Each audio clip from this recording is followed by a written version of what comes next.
भारत और पाकिस्तान के तनाव के बीच जम्मू कश्मीर की अगर बात करें तो एक बड़ी खबर निकलकर सामने आ रही है। कई गवर्नमेंट डिपार्टमेंट्स की वेबसाइट इस वक्त ऑफलाइन हो गई है क्योंकि उन्होंने सिक्योरिटी ऑडिट सर्टिफिकेशन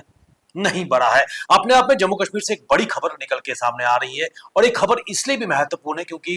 जब भारत और पाकिस्तान के बीच पिछले कुछ समय से जो तनाव नजर आ रहा था, पाकिस्तान की तरफ से लगातार साइबर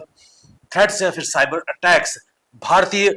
रक्षा संस्थानों और उसके साथ साथ दूसरे सरकारी इदारों पर किए गए। और ऐसे में बड़ी खबर ये निकल के आ रही है कि जम्मू कश्मीर के कई सरकारी विभाग, पब्लिक पब्लिक सर्विस अंडरटेकिंग्स की जो वेबसाइट है उनको ऑफलाइन कर दिया गया है क्योंकि उन्होंने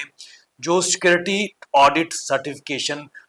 कंपाइलेशन नहीं किया, उनसे कंप्लाई नहीं किया हुआ है। और अपने आप में बता दें कि जम्मू कश्मीर में इन डिपार्टमेंट्स की तरफ से एक मैंडेटरी सिक्योरिटी ऑडिट जो सर्टिफिकेट था उसको बनना था। और जो रिक्वायरमेंट थी, जो गाइडलाइंस थी एज पर ministry of electronics and information technology, उसके तहत एक मैंडेटरी सिक्योरिटी ऑडिट रिक्वायरमेंट्स थी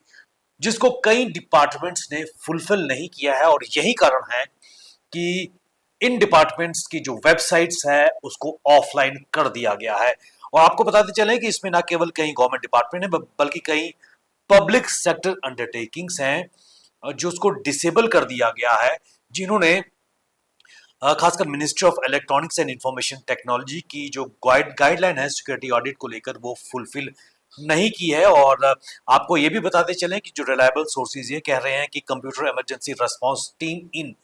की जो एक रिक्वायरमेंट है उसके तहत खासकर सिक्योरिटी रिस्पांस को लेकर security audit and certification process की आवश्यकता रहती है ताकि इन ऑर्गेनाइजेशंस की जो वेबसाइट है उनकी उसको सिक्योर और प्रोटेक्ट किया जा सके, खासकर पोटेंशियल साइबर थ्रेट को लेते हुए। और ऐसे में नॉन कंप्लायंस जो किया गया है कई विभागों द्वारा, उसके तहत जम्मू कश्मीर की अगर बात करें, क्योंकि जिस तरह भारत और पाकिस्तान के बीच तनाव लगातार बढ़ता हुआ नजर आ रहा है और ऐसे में ना केवल ऑपरेशन सिंदूर बल्कि अ, कई तरह के साइबर अटैक्स भी भारत के संस्थानों पर किए गए। और ऐसे में जम्मू कश्मीर की अगर बात करें तो सरकारी जो वेबसाइट्स हैं उनको भी हैक किया जा सकता है क्योंकि आजकल साइबर स्कैम, साइबर थ्रेट्स चलती रहती हैं। और यही कारण है कि आज जम्मू कश्मीर की आवाम, खासकर जो इन विभागों जिनको ऑफलाइन कर दिया गया, जिनकी वेबसाइट्स, और वो परेशान है क्योंकि इन वेबसाइट्स को ना तो रीच आउट कर सकते हैं और ना ही वहां से जो सर्विसेज हैं उनको ले सकते हैं। और इस सब के बीच एक इंटरेस्टिंग चीज निकल कर सामने आ रही है जो ये दर्शाता है कि सरकारी तंत्र कितना ही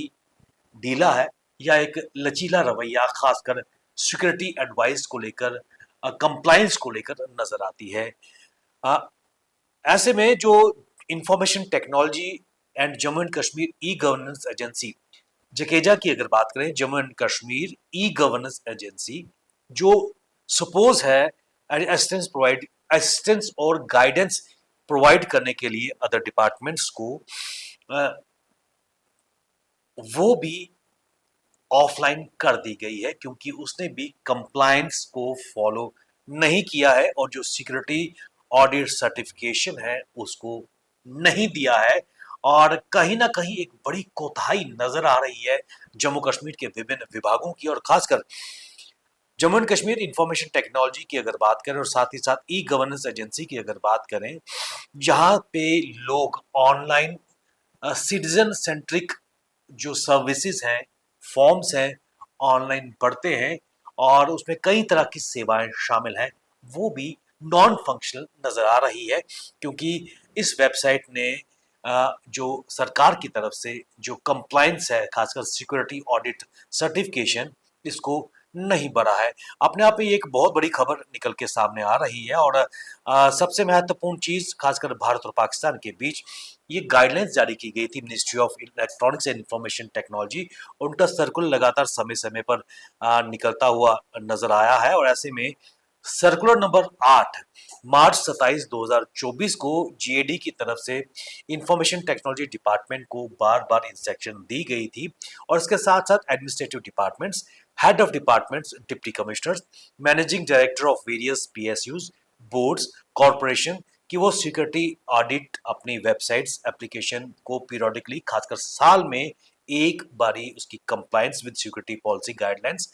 जो ले डाउन भी किया गया है सीआरटी इनसे उसको किया जा सके under ministry of electronics and information technology. लेकिन इसमें सब साफ तौर पर नजर आ रहा है कि कहीं ना कहीं एक लचीलापन या फिर क्या कारण है कि सभी कई ऐसे डिपार्टमेंट्स हैं जो ई सर्विसेज या फिर सरकारी सेवाएं लोगों को ऑनलाइन मुहैया करवाते थे, आज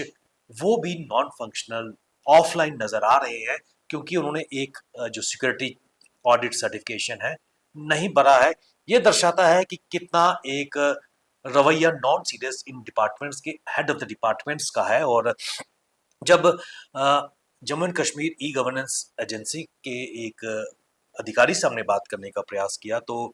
उन्होंने कहा कि कई डिपार्टमेंट्स इसमें ऑफलाइन चल रहे हैं और प्रयास ये है कि जल्द से जल्द इन डिपार्टमेंट्स का जो सिक्योरिटी ऑडिट सर्टिफिकेशन है वो पूरा किया जाए। ऐसे में यहाँ ये सवाल उठता है कि इसको चेक कौन करेगा? क्या इतनी रेड टेपिज्म या फिर non serious attitude in departments का नजर आ रहा है? क्योंकि साल में एक बार ये कंप्लायंस सिक्योरिटी ऑडिट सर्टिफिकेशन देना जरूरी है, खासकर पोटेंशियल साइबर थ्रेट से निपटने के लिए। और इसकी आवश्यकता भी इसीलिए है, खासकर अब भारत और पाकिस्तान के बीच जिस तरह संबंध लगातार तनाव चल रहा है और साइबर अटैक्स भी होते नजर आ रहे हैं। ऐसे में ना केवल ये सिक्योरिटी ऑडिट सर्टिफिकेशन इन वेबसाइट्स को पोटेंशियल साइबर थ्रेट से बचाएगा, बल्कि जो सरकारी सेवाएं हैं या डिफरेंट डिपार्टमेंट्स की जो वेबसाइट्स है उसको स्मूथली फंक्शन कराने में मदद देता आएगा। ऐसे में बड़ा सवाल है कि इसको कौन चेक करेगा? क्या संज्ञान जम्मू कश्मीर के मुख्य सचिव अतुल डुल्लू इस पर लेंगे और क्या इस पर कोई कार्रवाई नजर आएगी? ये देखने वाली बात है। आप बने रहिए हमारे साथ, हमें दीजिए इजाजत। नमस्कार।